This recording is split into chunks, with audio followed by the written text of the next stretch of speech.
This is electro-hydraulic CNC press brake with 170-ton pressure and 3.2 meters working table length.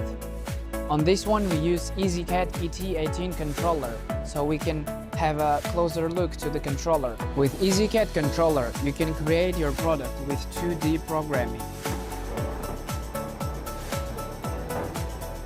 You can simply draw on the table and then set your sizes. You can also adjust the bending angle.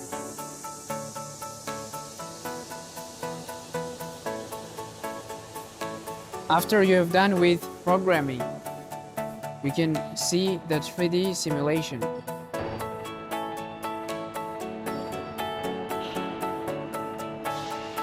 And you can start